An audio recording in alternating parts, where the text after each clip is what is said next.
Desde ayer comentamos con ustedes que los gobiernos de Estados Unidos primero y luego Canadá presentaron a México peticiones de consultas en el marco del TEMEC para hablar de la política energética del gobierno de México, que de acuerdo con Washington y Ottawa, pues da ventajas a la CFE y a Pemex y actúa en detrimento del clima de libre inversión en el marco del Tratado de Libre Comercio de América del Norte, el TEMEC. Y vamos a hablar al respecto con Ildefonso Guajardo, diputado del PRI, exsecretario de Economía, en cuya gestión pues, se renegoció el TELCAN, y ahora llamado TEMEC. ¿Cómo estás, Ildefonso? Me da mucho gusto saludarte.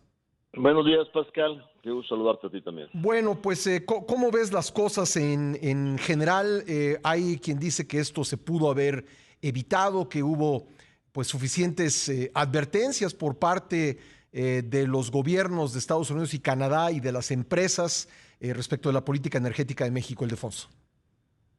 Mira, la verdad es que viendo la determinación del gobierno mexicano de implementar un modelo energético distinto, un tanto un retroceso al modelo de los 70s, pues parecería que esa determinación se toma y hasta cierto punto partiendo de una división de opiniones dentro del gabinete. Recuerdo que desde la negociación, cuando hubo el impasse en la negociación y el doctor Seade le dimos la posibilidad de que él fuera el que determinara cómo quería manejar el tema de energía, pues intentó efectivamente por instrucciones del Ejecutivo que se retiraran todos los compromisos del acuerdo que ya estábamos muy cercanos a cerrar en materia de energía y pues fui testigo de la reacción del negociador estadounidense, donde le dice, mira, hoy México tiene estos marcos legales en el Acuerdo del Pacífico, el TPP, en Europa, en América Latina, y lo que tú me estás diciendo es que a tu principal socio comercial lo quieres tratar como un socio de segunda categoría. Y pues le dice, es inaceptable. Ahí empieza un vaivén de muchos días, y sí, hubo un riesgo inminente en que el nuevo gobierno nos dijera, ¿saben qué? Pues ya no nos interesa. Y acuérdate que ya tenían la mayoría en el Senado de la República. Nosotros lo que queríamos era seguir adelante, traspasando la batuta de una manera estable, institucional. Y finalmente hicieron cambios en el capítulo 8, que se refiere a hidrocarburos. Quitaron un poco todos los principios de cooperación, pero los candados de compromisos en energía y en hidrocarburos son transversales. O sea, en el capítulo de cómo se deben de comportar las empresas del Estado, en el capítulo de inversión, en el capítulo de servicios, de comercio transfronterizo. Y entonces al presidente, tal vez no sé si de manera poco profesional le dijeron, no se preocupe, ya quitamos el capítulo 8 y solo dice que el petróleo es lo de los mexicanos, como así lo dice la Constitución incluso con la reforma del 2015. Pero creo que sí es importante que en estos temas, en Estados Unidos presenta la solicitud de consultas Katherine Tai, la representante comercial, quien administra el tratado. En México presenta la respuesta la Secretaría de Economía, quien administra el tratado en México. Y extrañamente a la que oímos hacer una declaración contundente de que cambios en energía no violan el acuerdo es a la Secretaría de Energía. O sea, el acuerdo incluye muchos temas, incluye temas de COFEPRIS, incluye temas de agricultura, de medio ambiente. Pero hay un solo administrador del tratado que es la Secretaría de Economía. Que es la que tendría que responder. Ildefonso, yo quiero conocer tu punto de vista. Si la política energética que ha puesto en marcha este gobierno, es desde luego tu punto de vista, pero me interesa mucho, ¿viola o no los términos del TEMEC como quedó redactado? Tengo que hacer ahora, y te ofrezco una disculpa por eso, una pausa comercial obligada, pero al regresar me gustaría mucho escuchar tu opinión al respecto, si eres tan amable. De acuerdo. Regresamos enseguida. Le agradezco mucho a Ildefonso Guajardo que me haya esperado en la línea para seguir esta conversación. Te preguntaba antes de la pausa, Ildefonso, pues ¿cuál es tu opinión? Si tiene razón el presidente, que ayer citando a Jesús Seade dijo que no hay ninguna violación al TEMEC, o los gobiernos de Estados Unidos y Canadá que pues piden consultas a México porque pues les parece que es de otra manera. Bueno, lo primero que te diría, Pascal, es que me preocupa que el presidente, eh, la primera opinión que solicite sea la de quien, con todo respeto, hoy es embajador en China. Uh-huh. Es como si yo, que soy diputado federal, formalmente el presidente me pidiera mi opinión, que fui quien negoció el TEMEC Uh-huh. en su mayor parte. Yo creo que institucionalmente a quien le debe preguntar es a quien legalmente le ha designado la responsabilidad, A Tatiana que es la, Cloutier. que es la Secretaría de Economía. Uh-huh.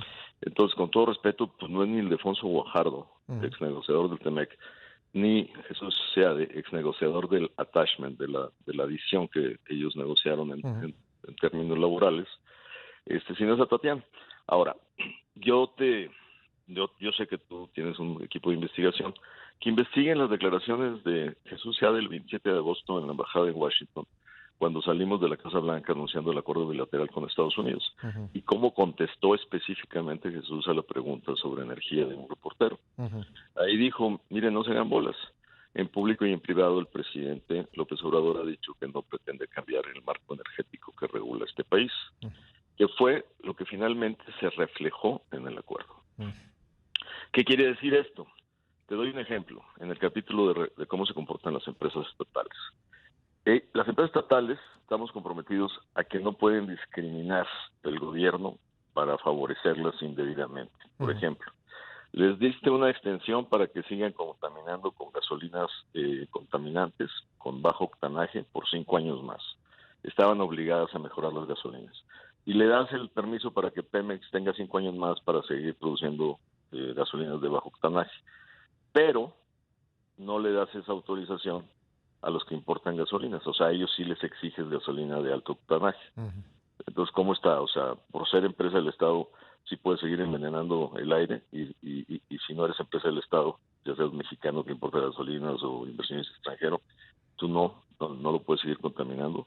O sea, o todos coludos o todos rabones, ¿no? Por ejemplo, la parte de abasto de la prelación para la venta de electricidad, tienes que forzosamente comprarle todo primero a CFE en materia eléctrica, Uh-huh. independientemente que sea más contaminante, independientemente que sea más cara. Obligas ahora a las empresas a que el único proveedor de gas vaya a ser Pemex, rompiendo el mercado privado de gas que puede mejorar la competitividad en México para la Tú me producción. estás Entonces, poniendo todo ejemplos de cómo, digamos, se rompe el espíritu, no sé si el texto, bueno, pero se rompe el espíritu del libre rompe, comercio, ¿no? se rompe, se viola el compromiso que hiciste en el tratado. Uh-huh. O sea, te estoy hablando de cosas que un panel Uh-huh. arbitral va a tomar como evidencia de que violaste lo que prometiste. Tú te comprometiste a no discriminar en el mercado de energéticos, por ejemplo. Tú te comprometiste a no favorecer con subsidios a estas empresas ilegales. Hay algunos que reservamos en la negociación. O sea, cuando el presidente dice, este señor que estuvo en economía, que quería entregar la soberanía, un negociador, Pascal, lo único que hace es negociar en el mejor interés del país, sujeto al marco legal que lo regula. O sea, yo no puedo negociar más allá de lo que hay en el marco legal. Uh-huh. Yo hice la negociación en función de la ley que existía en materia de energía, que era la ley del 2015.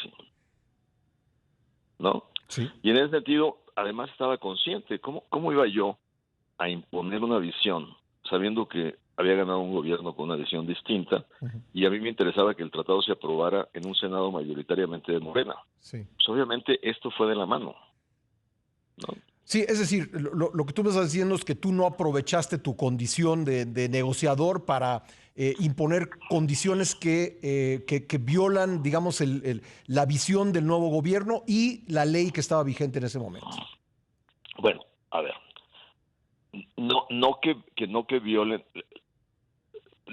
la visión del nuevo gobierno. Uh-huh. Sin duda, el mejor escenario que quería el gobierno electo era que, como en el NAFTA original, se sacaran todos los compromisos de energía. Uh-huh. Pero eso ya no era posible. Eso iba a tronar la negociación. Sí. Entonces el gobierno tenía que elegir, ¿quería acuerdo o quería imponer su visión. Ujú. Y decidieron que querían acuerdo. Ujú. Como dicen en mi tierra, no puedes tener dulces arriba del coche. Sí. O avanzas o comes dulces, ¿no? Entonces, en ese sentido, ellos tomaron la decisión. Y en ese sentido, la decisión no es mala. La decisión es por producir para bien de los mexicanos una energía barata, competitiva y suficiente para seguir creciendo y generando buenos empleos para los mexicanos. Ya. Oye, me queda un minuto y quisiera preguntarte, hay algo muy importante que tenemos que abordar. Eh, si esto llega a un panel y si un panel encuentra que México violó el tratado en materia energética, ¿esto puede costarle caro al país? Sí, sí, nos debe quedar claro, Pascal, que hay dos tipos de panel de controversia por violaciones en estos temas. Ujú. Tú puedes ser llamado panel por privados, por haberles cambiado la regla del juego y haberles hecho perder Ujú. sus inversiones por que le cambiaste el marco legal y les cambiaste todo, ¿no? Y ellos te pueden llevar un panel inversionista Estado, Ujú. los particulares al Estado mexicano, un panel arbitral. Eso es lo que se comentaba mucho durante todo este año, pero las empresas, como ya están invertidas, pues evitan enfrentarse con un gobierno que es el que maneja el marco regulatorio Ujú. y tratan de resolver cómo rescatan sus activos. Por eso las frecuentes visitas a Palacio Nacional para ver, pues si vas a perder aquí, pues te doy un contrato de Pemex para que te salves. O sea, puras soluciones poco, poco eficientes para la economía mexicana. Pero este es un panel diferente, es un panel Estado-Estado. Ujú. Y las consecuencias de un panel Estado-Estado es que estás afectando de manera integral muchas cosas, no solo las empresas que invirtieron. También afectas a una automotriz que tiene que cumplir en su corporativo que en 5 años solo puede utilizar energía alternativa y no se la vas a poder ofrecer. En ese sentido, están como Estado demandando al Estado mexicano. Y si vamos hasta las sanciones, que puede ocurrir hasta dentro de un año, y perdemos, la sanción no es que les repongan la inversión, la sanción es que te ponen aranceles contra exportaciones mexicanas igual al monto del daño impactado. Y eso, obviamente, pues te hace menos competitivo en el mercado si te le ponen aranceles a los aguacates, a los tomates, a los automóviles, etcétera, ¿no? Y como el monto es significativo, pues te puede afectar de manera muy importante a las ¿Por exportaciones. cuánto sería ese monto? Eso es lo que defina el Ujú. panel arbitral. Ujú. La última vez que Salazar hizo una estimación de daños, habló de 30,000 millones de Ujú. dólares.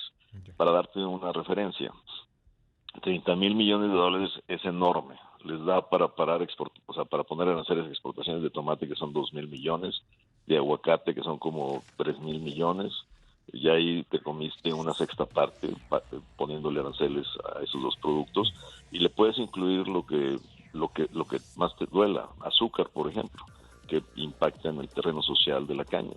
Entonces, cuando nosotros hicimos lo mismo, cuando ellos violaron en el NAFTA el tema del transporte de carga, le hicimos un carrusel de aranceles al final cuando perdieron, que les dolió y se sentaron a negociar. La ventaja de un tratado es que tienes, aún en diferencia, un mecanismo de cómo resolver tu diferencia.